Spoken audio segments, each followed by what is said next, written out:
What's up, guys? It's your boy Bobby Peacock. Hope you're doing well. Welcome to the channel. In this video, we are going to talk about 3 false realities of envy. But before we do that, I need to apologize. Last week, was just another week. I found out that my car got totaled by insurance, and so I had to deal with that situation. So I had to put this video off so that I can focus more on finding a vehicle to drive. And luckily I found something that works for me and we're all good. So yay!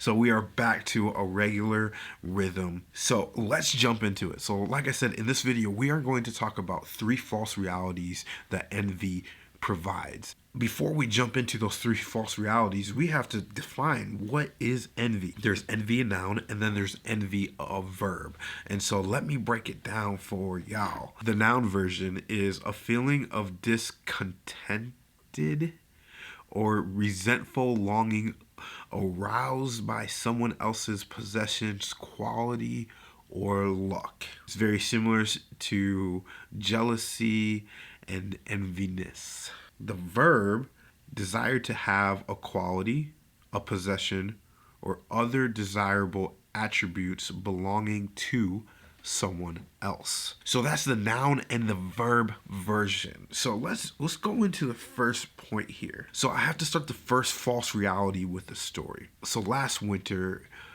it was a winter. I'm talking winter of like 2022, 2023. One day I open up my garage door and I'm like, it snowed again, but it didn't just snow. It like snowed. And so when that happened, I'm like, oh.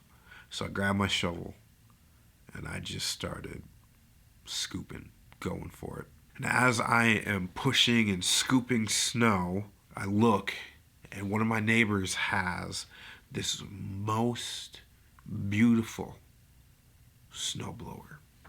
So at that point, I started drooling after this snowblower.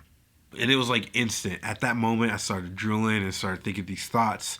The Holy Spirit just like smacked. And the Holy Spirit says like, bro, you don't know the sacrifice that he had to make to get that snowblower. And I'm like, oh, snap. You right.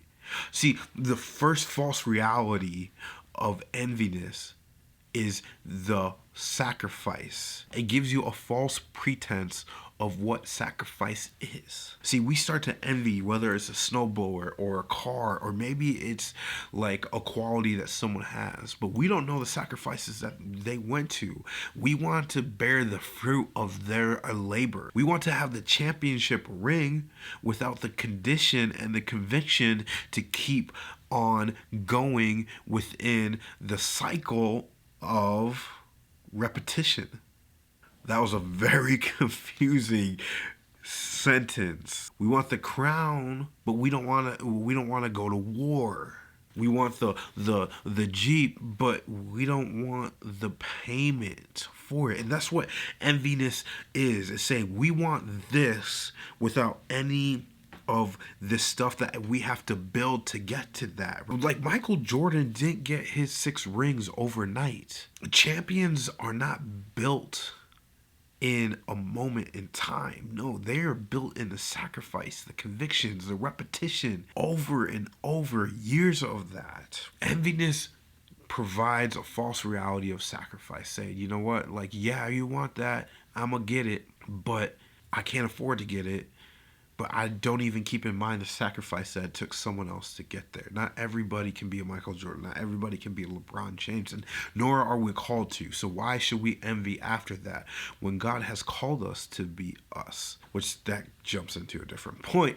But anyways, I'm digressing. So now let's talk about the second point. So the second false reality of enviness is it justifies the wants as needs.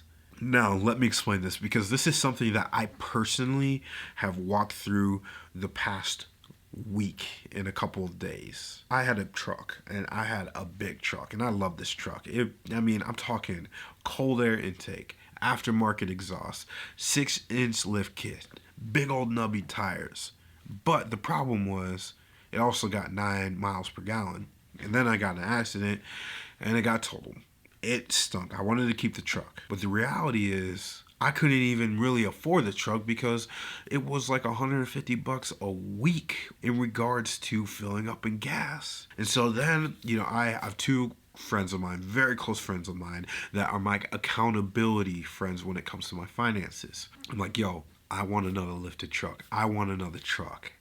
Like, I want to be higher than everybody. I want everybody to look at me and be like, oh, that's Bobby Peacock driving his big old truck. And they both sat me down and it's like, but do you need a truck? And I'm like, yeah, I need a truck. Like, I do video, I do DJ stuff. I need a truck for that. We dove more into it, and I was even finding cars. I'm like, hey, or finding trucks. I'm like, hey, what do you think about this one? Or what do you think about this one? And my friend kind of just sat me down on the phone, and he's like, hey, I understand that your bank account gave you an allowance for this much on a vehicle loan, and you want nice things. I know who you are.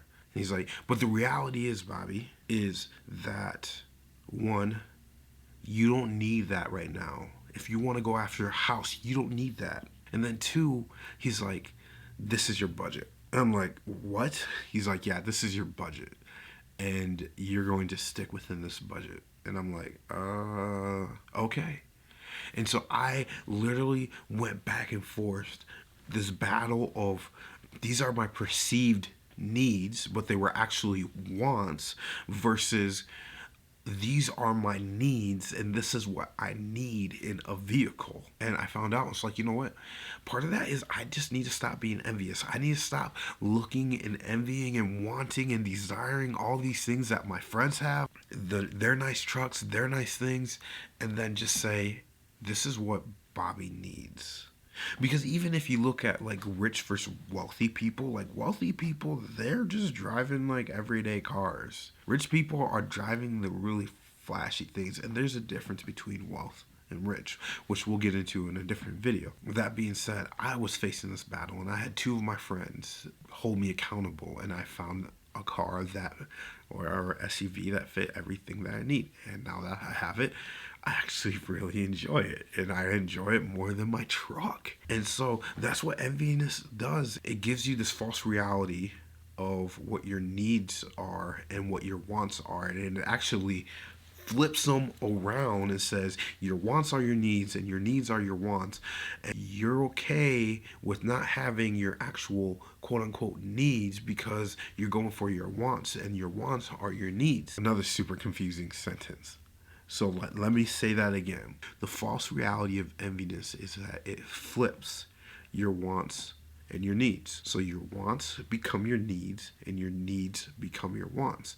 So then all of a sudden you get this false reality that your wants are your actual needs, and you start going after those things because you think that you need them, and the reality is that they're actually just your wants, and they come secondary to your needs. So let's jump into point 3. The third false reality of enviness is it gives us a false reality of contentment. I'm gonna get personal with y'all once again. A grail shoe to me is the Bread 4, which is the Jordan Bread 4, black and red 4. That is by far my favorite shoe. And the reason why is that was a sneaker that really got me into sneakers, specifically in 2019. That's when I was like, you know what? I am going to start collecting sneakers, trading sneakers, and getting what I want in sneakers. In 2024, here we are, we got the re-release of the Bread 4, and it's the full leather versus canvas one. It's totally a Midwest shoe. That's what it is. It is a Midwest shoe. And so I go and try to get them for retail and end up getting them. Then I have a homie at another sneaker store who had them in because the sneaker store that I work for, we didn't have them. And so he hooked me up with a really, really good deal on these sneakers specifically. I go home and I put them on thinking that like, yo, this is gonna bring back all these memories of me like collecting shoes and wanting shoes and desiring shoes. I sit down and I put them on, I lace them up, and I look at them, I'm like, yo, these are dope.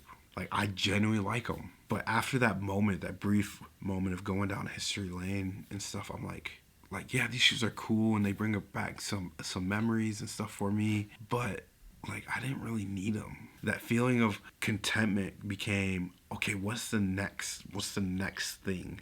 What's the next shoe? What am I going to desire next? And when I got these shoes, I was just like, yo, these were the shoes. And I put them on. I'm like, all right, went down memory lane. All right, now what? So having that enviness is like not being content with what you have. And once you get what you want, you already want to move on to the next thing. And so it gives you this false reality of contentment where you have to have the next thing to be content. And then all of a sudden you have to have the next thing and the next thing and the next thing and the next thing to be content. When in the reality is that you have everything you need. You have everything that the Lord has provided. There's a Bible verse that talks about, and I'm paraphrasing, that you literally have everything you need. Why worry about the clothes on your back or the shoes on your feet kind of thing? Because God can give you everything. With this false reality of contentment, you're always chasing after the next thing and the next thing, hoping that that will fill the void in your heart. But the reality is it can't, because there's only one person, one thing that can fill that void, which is God.